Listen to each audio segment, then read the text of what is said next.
On your Friday episode of Locked On Raptors, should the Toronto Raptors offer up Scottie Barnes in a hope of landing Damian Lillard from the Blizzards? Today's guest, Michael Pina from The Ringer, thinks so. Let's get to it. On today's episode, we'll dig into every single angle of Scottie Barnes, Damian Lillard, and what the Raptors should do as they are sitting at a very precarious crossroads. Let's get to it. You are Locked On Raptors, your daily Toronto Raptors podcast, part of the Locked On Podcast Network, your team every day.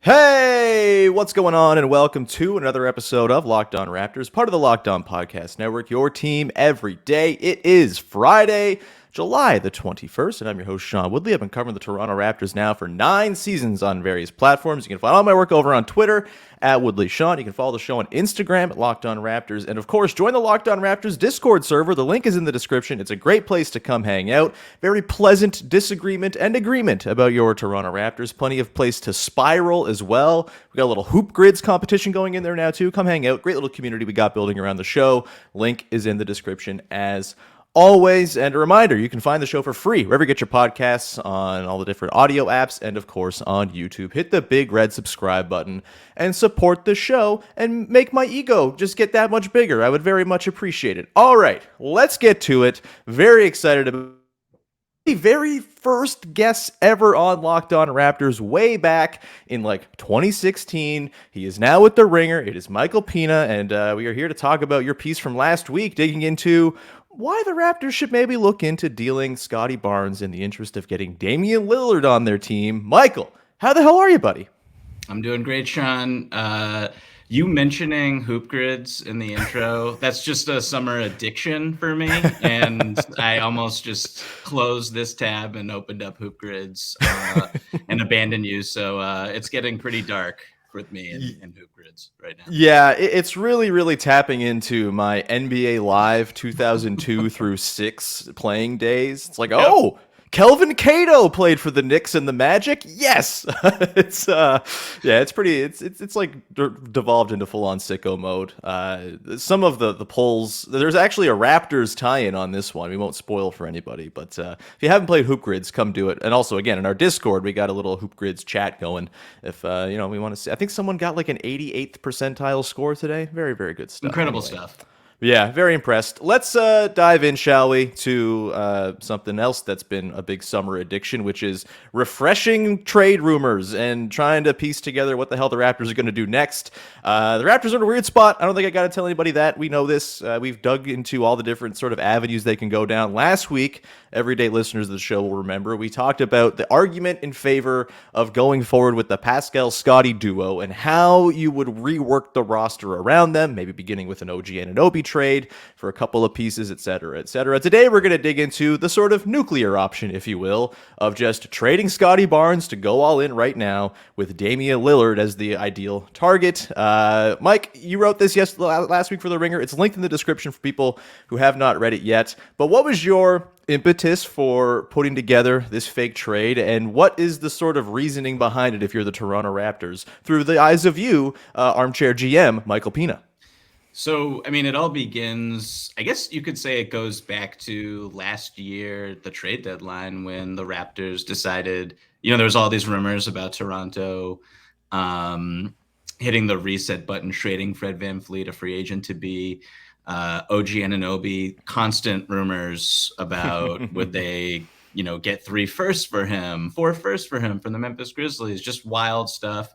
And instead of doing that, they decided to add Jakob Poeltl, a free agent, to be himself. They re-signed him this offseason to a pretty big contract. That's fine. I like Jakob Poeltl.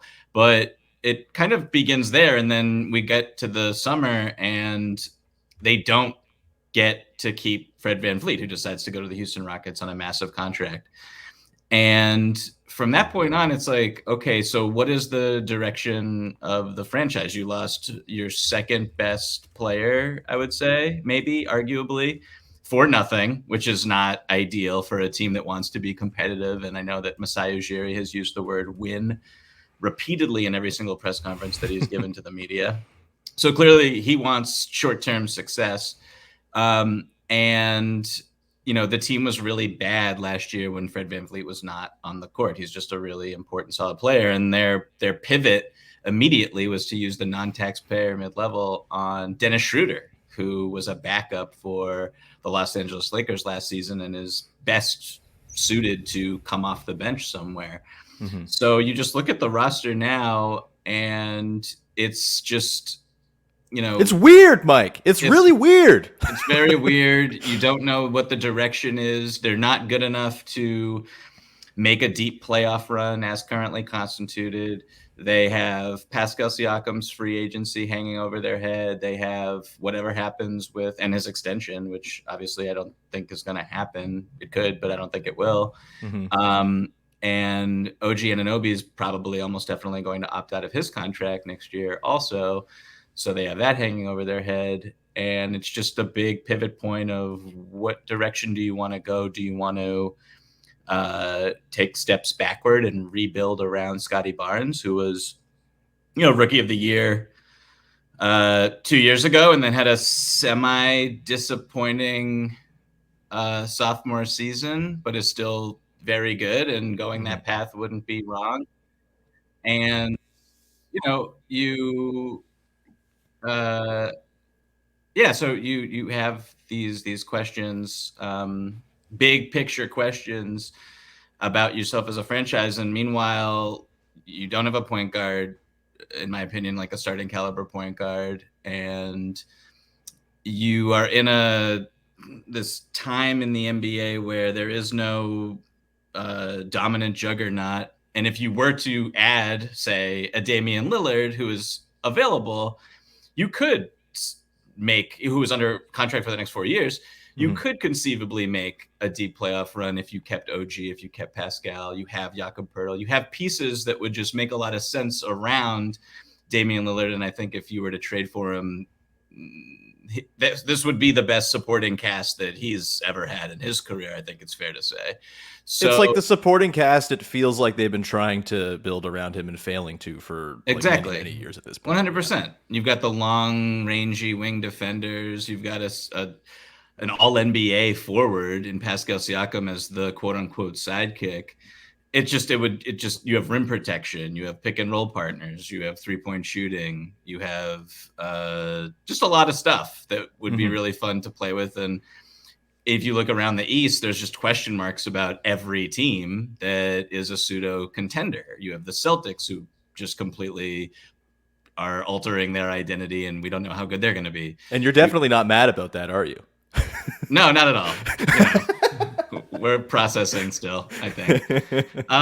You have the Sixers in turmoil with James Harden's situation. You have the Milwaukee Bucks. They're running it back after a first-round exit. And they're very old, notably, as well, around Giannis. Yes, 100%. A lot of injury-prone stuff going on there. So there's just a window here, I feel like, and an opportunity.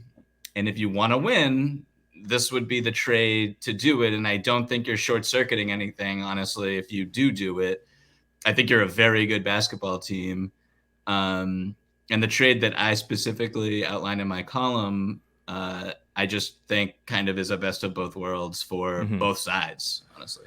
So let's bring up the trade. I made one slight alteration to your trade, Mike. I swapped out Otto Porter Jr., who I think would be a pretty useful player to have next to Dame, who I'm not sure the Blazers have use for, and I threw Malachi Flynn in just as like salary ballast. And so here's the deal. You've got Dame Lillard, Nas Little going to the Raptors, Gary Trent Jr., Chris Boucher, Scottie Barnes, Thad Young, Malachi Flynn, unprotected 2028 first. Then you had a pick swap in 2029 as well in there.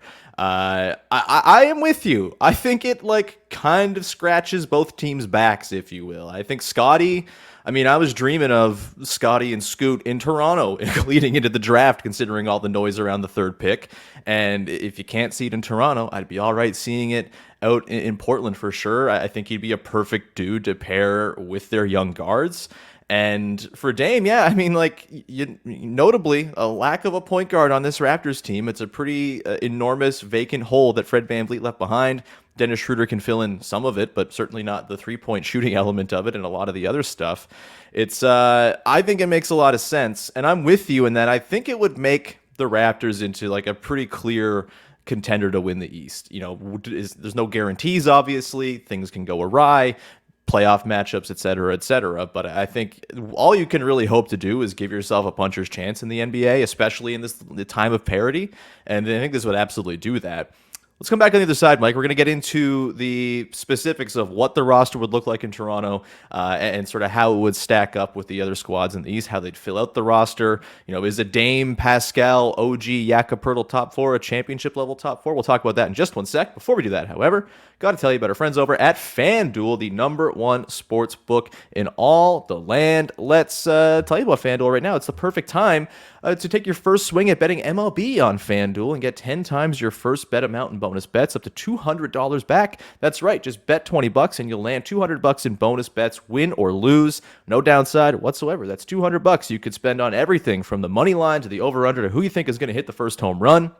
I made a little same-game parlay yesterday when I went to the Blue Jays game with our pal Vivek, and it didn't quite work out for me, but I had a lot of fun with it anyway. And hey, the Blue Jays won, so there was no downside for me. It's all in an app that's safe, secure, super easy to use. Plus, when you win, you can get paid instantly. There's no better place to bet on MLB than FanDuel, America's #1 sportsbook. So sign up today and visit FanDuel.com/lockedon to get up to $200 in bonus bets. That's FanDuel.com/lockedon. FanDuel, official partner of Major League Baseball. All right, we continue on here. Michael Pina of The Ringer along as we are talking about Scottie for Dame, a trade that I know makes a lot of Raptors fans angry because there's, I think, a pretty understandable fascination with what Scottie Barnes could be.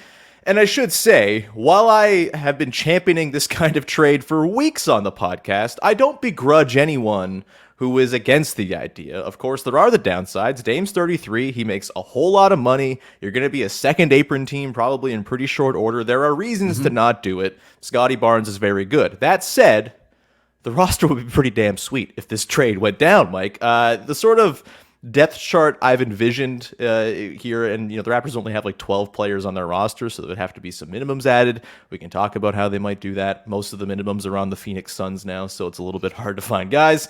But you'd have like a Dame, Schroeder, Jeff Doughton, point guard position. OG Anunoby, I assume, kind of slides in as your two guard as he was last year when the Raptors skewed big. Grady Dick as your backup two guard. You got Nasir Little, I think slots in beautifully as another long, rangy wing type as your starting three. You got Jalen McDaniels, who I think even could maybe squeeze into the starting conversation too.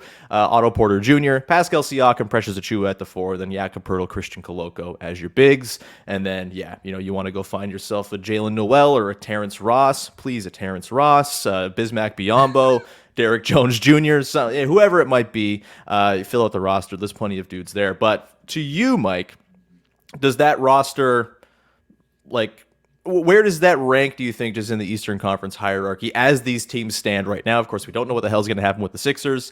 We got the Cavs as well. I think, the comparison point, frankly, here would be the Cavs and their Donovan Mitchell trade. But I think the Raptors roster might make a little bit more sort of seamless sense right away. Where are you at on like a Dame, OG, Little, or McDaniels, or whomever, Siakam, Poeltl starting five, and how that would stack up in the East? I think it's really good. It's sensible.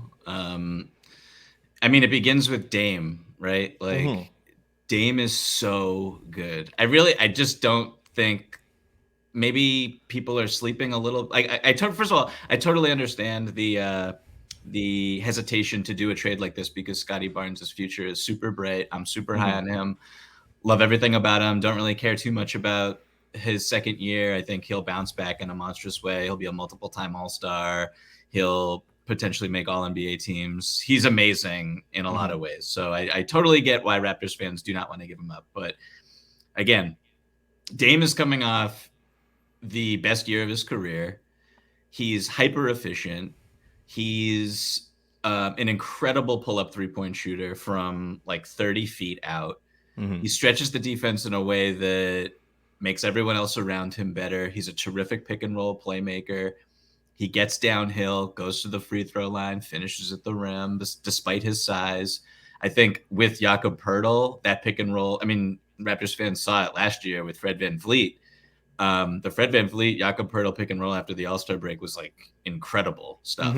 And so I think that you could stagger Dame with Siakam and have like a pretty good offense. And you can placate OG Anunoby in a lot of ways too. OG obviously wants more offensive responsibilities. I don't know necessarily if he's up to assuming them, but I think there's an opportunity for him to fill that void a little bit. There'll be more touches available for him.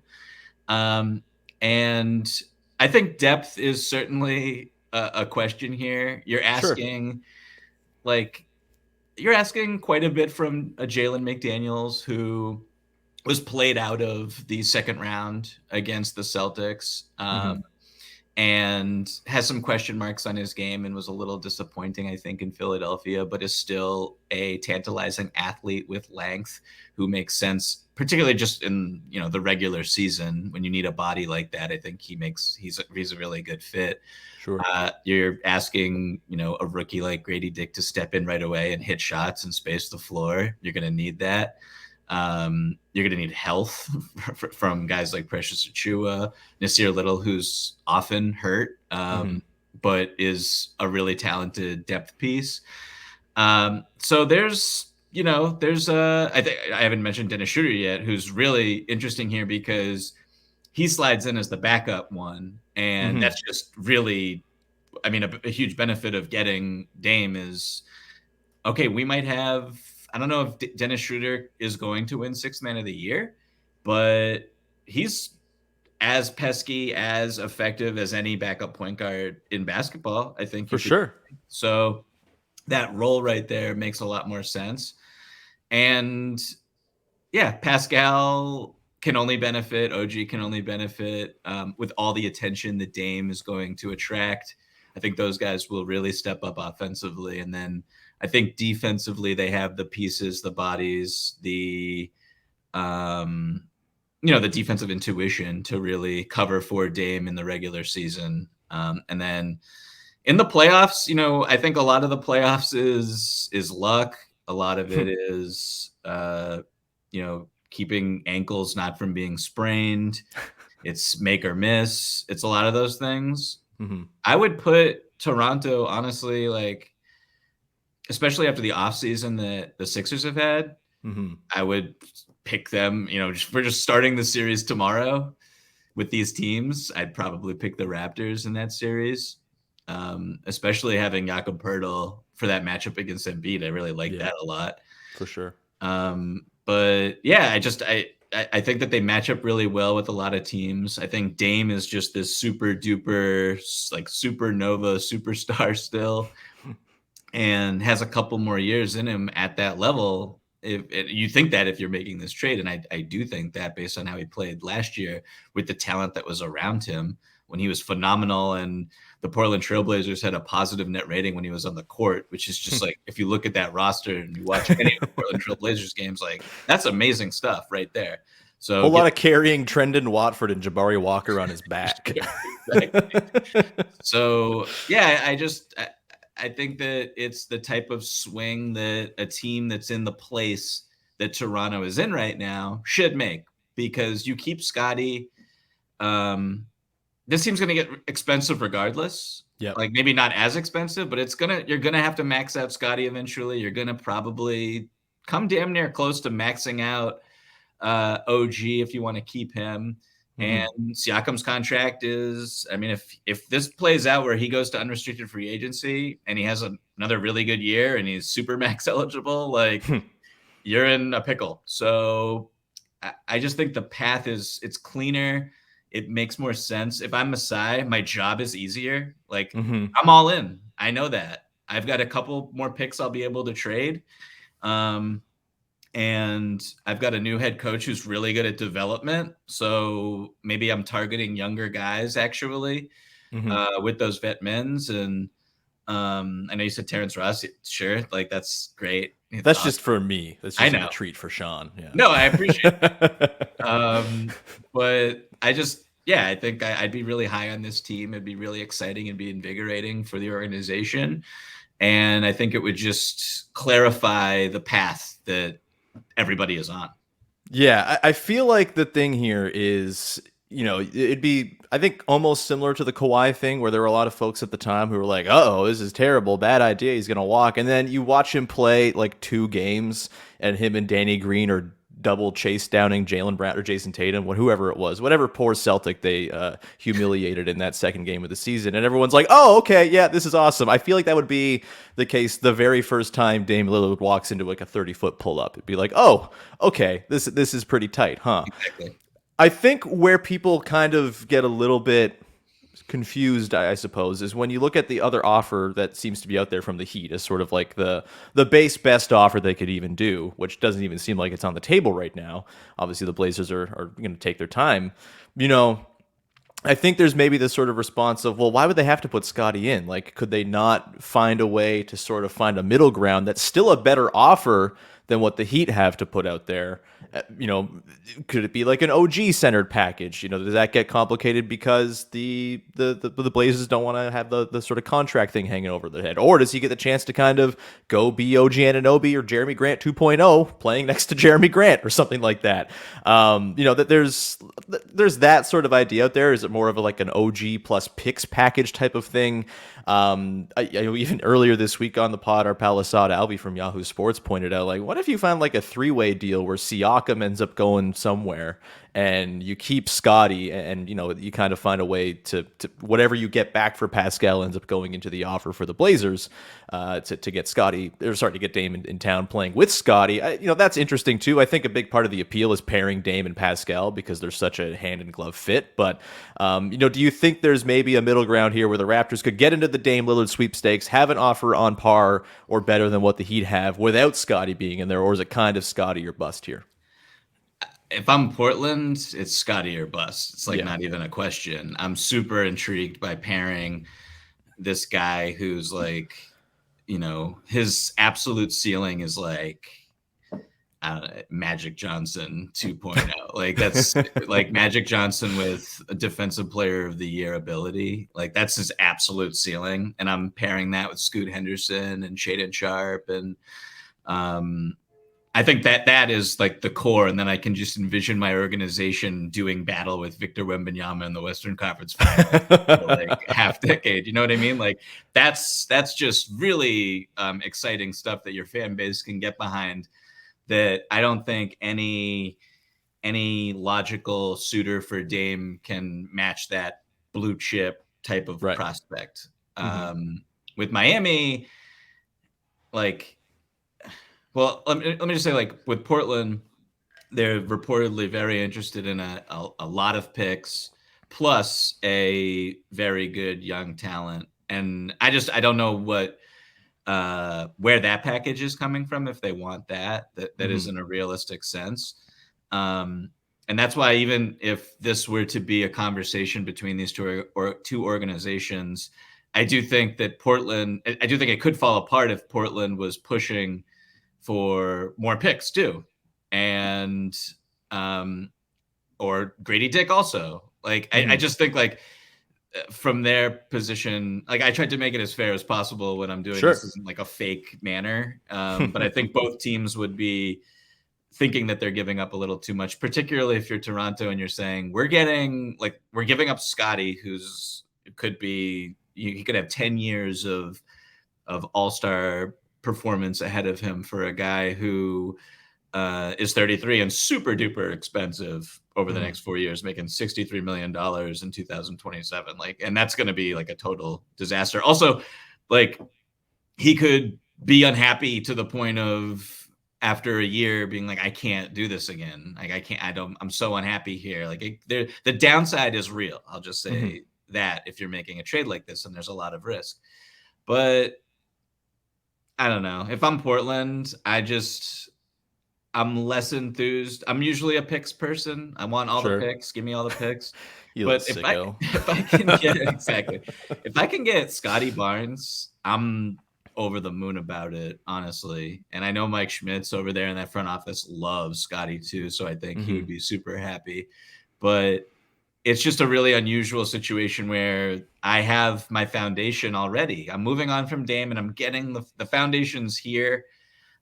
We have all our own picks, and I think we can grow organically still and be like awesome Mm-hmm. in 4 or 5 years. We can have 2 all-stars. We can have 2 like mega talents when they're in their primes if we keep them. Plus whatever Shaedon Sharpe is going to be. And Shaedon Sharpe could be incredible too. And all of a sudden you have this big 3 that like reminds people of the KD Westbrook Harden Thunder. That's like seriously, like that's like honestly what I think is like the absolute ceiling here for this young trio and what Portland could be. So I'm less interested in the picks and more super excited about getting Scottie if I'm Portland doing this transaction. But like OG is just like not. I'm sorry, Yeah. no disrespect. It's just not the same level of upside and potential as with a Scottie. And like he can walk in a year, and is OG going to want to re-up with the Blazers? It's a totally fair thing that might cause that idea to come crashing down. The reason, Mike, I am probably a little more pro this trade than a lot of folks is, while I like Scottie Barnes quite a bit, and I think there's a very real chance he taps into whatever his like upper crust outcome is, I also think there's a little bit to be worried about if you're like building a team around Scottie Barnes. I want to get into that in a sec because I feel like an outside perspective on Scottie Barnes would be very useful here because frankly, this trade ain't happening, right? Like, we know this is probably not going down. And so what we're going to do after the break is dig into the Raptors' outlook, if it is just Scottie's show, and what Mike thinks about Scottie's upside long-term here in Toronto. We'll get to that in a sec. Before we do that, however, just a reminder, go check out Locked On Blue Jays with our friend Craig Ballard, breaking it all down. Yesterday, nice win over the Padres. Big weekend series in Seattle this weekend. Get all the deets on what's coming up on Alek Manoah, forgetting how to throw pitches, all that good stuff. Craig Ballard's covering it over on your favorite podcast apps and on YouTube with Locked On Blue Jays. All right, Mike, let's round it out here. Scottie's upside. I feel kind of like a curmudgeon about Scottie Barnes sometimes, but I think it's mostly just sort of my own philosophy on young players, and that I kind of feel like we get a little bit too seduced by the absolute upside and kind of don't exercise enough realism with these guys sometimes. And I kind of feel like that happens with Scottie Barnes in Toronto quite a bit. I'm curious, if the likely thing happens here and Scottie Barnes is sort of given the keys to the team, whether Pascal's on it or not. We know that Darko Rajakovic has talked all summer long about the ball being in Scottie's hands. It would stand to reason he's probably going to get run as like the starting point guard on this team, which I've talked at length about. I think that's a bit of a dubious thing right now. Where are you at on that idea? Just kind of giving it over to Scottie, having him run the show. Can he do that? What's kind of standing in his way from effectively doing it? And what do you think like the realistic long-term outlook here is if Scottie Barnes is kind of the dude they build this thing around, does he have the juice to kind of lead them to that level of contention where, yeah, you do have a shot. You do have a puncher's chance of going deep. Yeah, I think that Scottie's, like I said, his ultimate upside, best case scenario is like the Hall of Fame. Like he could make multiple all NBA teams. He could be one of the best defenders in basketball. He's true 1 through 5 in his versatility. He can rebound, he can pass, he's selfless. He can post, he's super strong, very aggressive, very smart. And I think like coming into the league, he was very gregarious and charismatic, and I think that's like shifted a little bit from year 1 to year 2 with regards Everyone to was mad all last year, man. Yeah. It rhymes with schmick schmersh. I think there's maybe some reasons as to why that was going on. Exactly. And I think like the fit was a little, it was tough. Like the floor was very claustrophobic, and there was like the tension of young. What did Fred call him? The golden child? The golden boy? Yeah. The golden boy. So there was all that. And I think like that's not nothing, but it's also not something to get hung up about. I just think Scottie is ideal in a lot of ways, and particularly where the league is going with his size and his handle and all that sort of stuff. I love playmaking. He's like, I'm a sucker for it. So his skill set is right up my alley. But I also think that to be a true best player on a champion, you got to score. You got to score efficiently. I don't think you have to shoot threes, make threes, but it's very helpful. And it's limiting when, if I don't think Scottie will shoot 28% from behind the 3-point line his whole career, but it is very limiting if he does. And it kind of short circuits the different roles he can play offensively. It limits the types of players that you can bring into your organization and your culture. And all of a sudden, maximizing Scottie becomes a little trickier if he can't shoot, or if he is unwilling to shoot or be as aggressive as a typical MVP candidate is scoring the basketball. And that is why, like, looking at it from Portland's point of view, I think it's like an incredible fit, because you have the guy who can be the 25, 26 points per game player that you just drafted. So that's where I get really intrigued. And I think Scottie could be ultimately, like, we talked about Magic Johnson, like he could be the ideal Scottie Pippen of his generation. Sure. Where you're just like the best 1B player in basketball. And you can set ball screens. You can make plays out of the short roll. Again, I already said, like, you could post up and initiate and draw two and swing the ball. Like, just all these different things that he can do or will be able to do in his prime at just a really high level where you're not really seeing a lot of weaknesses in his game. And there's less responsibility on his shoulders to score. And it just kind of allows him to shine in all the ways that he's special, making others around him better. So, like, that's not impossible in Toronto, but I just don't, like, if you want to win right now, which they do clearly by how they're operating as a front office, like, I don't know necessarily what the idea is for Scottie's development that kind of coincides with that and allows both those things to happen at the same time, if that makes any sense. Like, it does make sense. No, it makes perfect sense. I think, it's really, I have so little idea of what the hell the team's going to look like going into the year that I don't really know. I know they say they want to win and all of that, but there's a world in which they kind of decide, all right, maybe it's just best that we sort of take a step back without it being like a tear down. It's like a step back in the interest of kind of rebuilding in sort of a, we kind of clean the slate. We get it a roster that makes more sense around Scottie, by way of trading Pascal or whatever. And then it's sort of we're at this sort of level. We're not, bottom 5 in the league bad, but like we're going to start from here and kind of build it from there and sort of try to level it up year over year with Scottie. I see that as a totally reasonable path forward. I guess I'm just less sure that Scottie Barnes ever gets to even be as good as Pascal Siakam, right? Like, that's a hard thing to do. He's a 2-time All-NBA player. That, like, if he can't even be that good, then what are we even doing here? And that's very much an outcome for him. If the shooting doesn't come along, if the just like the lack of a pull-up threat and the lack of real sort of blow-by ability is going to, sort of limit his effectiveness as a point guard type. I think there's a lot of stuff standing in the way.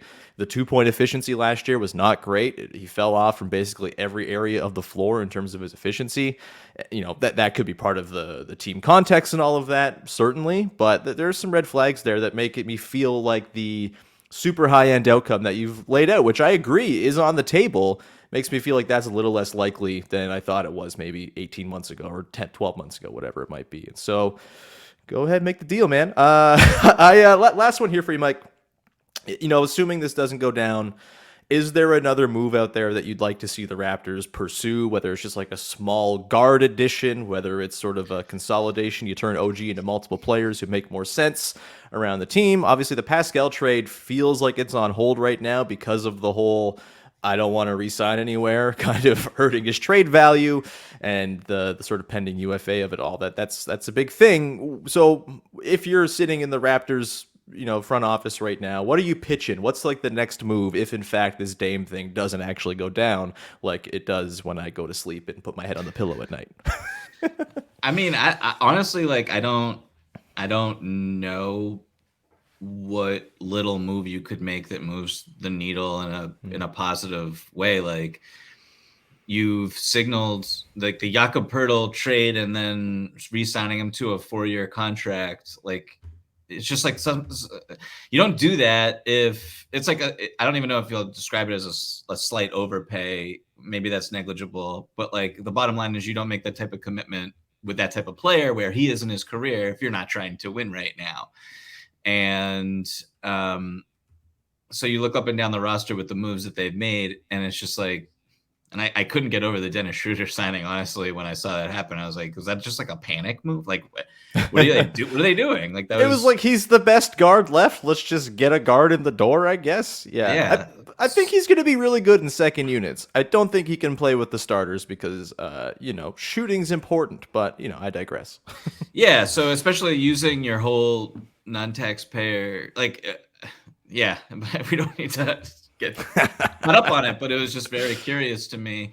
But, if I was Toronto, I guess what I would do, short of really pushing this Dame trade, is I would keep, I think OG is, I want to keep OG. I like OG. I think he has value regardless of what contract he's on.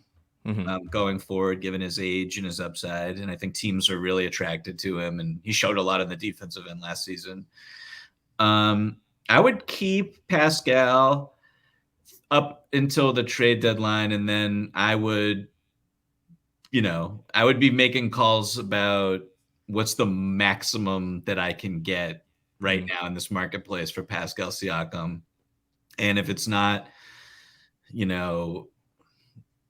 3 firsts or something, like if I can't win that trade in dominant fashion, then I'll be fine, and I'll just go into this off season and kind of see what happens there. But I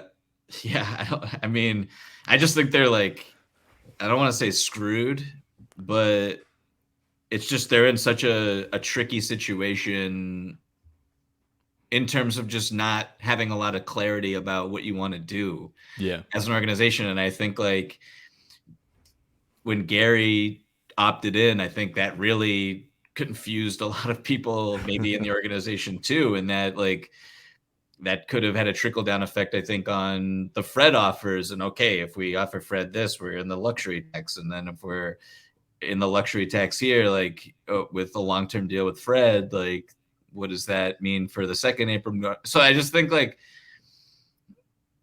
I don't know. They're weird, man. I'll come back to it. It's a weird spot that they've painted themselves into, and I don't know how they tiptoe out of it. Hey, man, is there a world in which they come in next year and Darko Rajakovic is the genius he's been sort of peddled to be, and the offense scrapes by and the defense is elite? I think there's a real chance that it probably is. And things look a little better than we thought. And the whole expectations being low thing makes it a really fun and, the season that kind of brings back the joy and the fervor and all of that. Totally. I feel like there has to be at least one more move for a guard type. Even if it's just you find a way to get Ayo Dosunmu on an RFA deal and you flip a Precious in a sign and trade or something like that. I'm super in on Emmanuel Quickley as well as a Raptors target. I don't know how you do it, but I think he would be perfect. And you could argue he steps in and as soon as next year could be seen as a better player than Fred VanVleet overall, or at least within the next couple of years. That's kind of my dream, but yeah, it's when you're dreaming about Emmanuel Quickley and Ayo Dosunmu, things ain't going so hot, man. The thing is also they're I think 5.2 under the tax now, something like that. So that's always in the back of your head, and they spent the biannual on McDaniels, so they're hard capped. So just I don't. That's really not a huge concern, but that's just something to keep in mind when you're trying to talk about adding someone like Quickley, who I think, comes in second and sixth man of the year and will be kind of expensive potentially at some point. But yeah, they're very weird. I don't know. I think one of the things I mentioned in the story is just that there is an increasing belief around the league that the parity that we saw last year was real. The difference between the haves and the have-nots is shrinking. And you've seen organizations the Chicago Bulls buy into this, where it's like, I think they firmly believe that what we have is good enough to like the Bulls, the Hawks, I guess the Raptors believe this also. There's a few more teams where it's just like, we can do what the Heat did. We can go on. We can get in the play-in. We saw the Lakers do this also. Get in the play-in, go on a run. A lot of lucky stuff can happen in a playoff series, and why can't we get hot from behind the three-point line, or why can't our opponent get cold from behind the three-point line, or why can't our opponent sprain his ankle?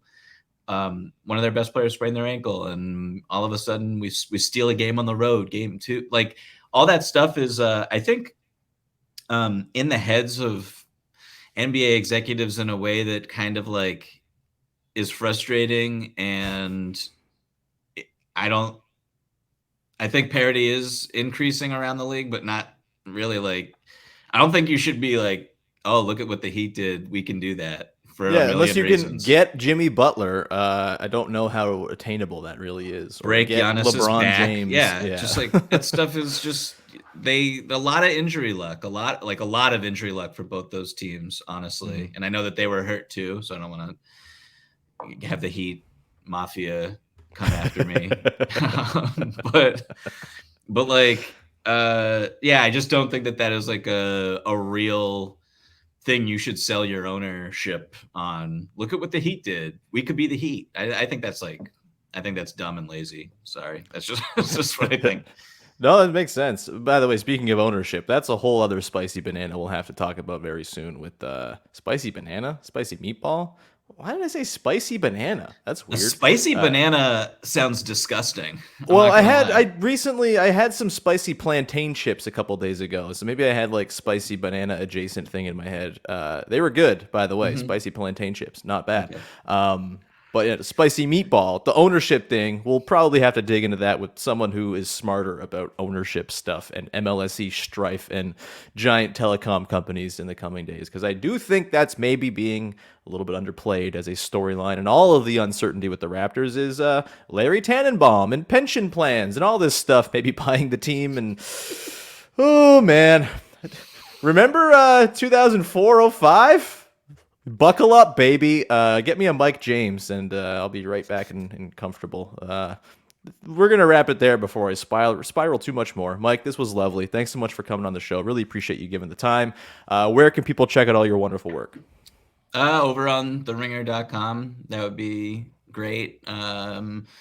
It's like the dead season right now, so I haven't been writing too much, but I do have a piece coming out next week, and season's low key, I guess, right around the corner. So, the Ringer will have a whole bunch of fun stuff over there, and check us out. Amazing. Go check out all Mike's work, and thank you for tuning in. We hope you have a wonderful weekend. We'll be back again next Monday, as I'm sure Vivek Jacob will be back, and we'll dig into some more. We got listener questions we didn't get to yesterday. We've got ownership strife to talk about. We'll talk about all the different pathways here for the Raptors, as well as, day 21 continues of watching Pascal Siakam be a trending thing on my Twitter. It's been great. Really loving this whole drawn-out process. It's wonderful, and it's really cool that NBA teams don't make all their moves at the start of July. I love it. We'll leave it there. Thank you so much for tuning in. Thanks, Mike, for hopping on. Have a wonderful weekend, everybody. Thanks for hanging. Bye-bye.